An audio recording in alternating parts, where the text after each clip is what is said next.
நாமக்கல் மாவட்டம் குமாரபாளையத்தில் உள்ள தனியார் கல்லூரியில் நேற்று இரவு விடுதியில் இட்லி சாம்பார் சாப்பிட்ட 4 மாணவிகள் வாந்தி மயக்கம் அடைந்த நிலையில் அவர்களை குமாரபாளையத்தில் உள்ள மருத்துவமனைக்கு கல்லூரி நிர்வாகம் சார்பில் சிகிச்சைக்காக அழைத்து செல்லப்பட்டனர். இதனையடுத்து கல்லூரியில் உள்ள விடுதி மாணவர்கள் பலர் உணவு சரியில்லை என கூறி சாப்பிடாமல் வெளியே வந்து கல்லூரி நுழைவாயில் தர்ணா போராட்டத்தில் ஈடுபட்டனர்.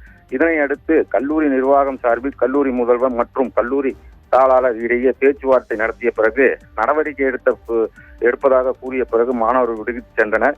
இதுபோன்று கடந்த 2 மாதத்துக்கு முன்பு விடுதியில் உணவு சாப்பிட்ட பலர் மயக்கமடைந்த நிலையில் விடுதி சுத்தம் இல்லை எனவும் சுகாதாரம் இல்லை எனவும் புகார் கூறிய நிலையில் போராட்டத்தில் ஈடுபட்டனர்.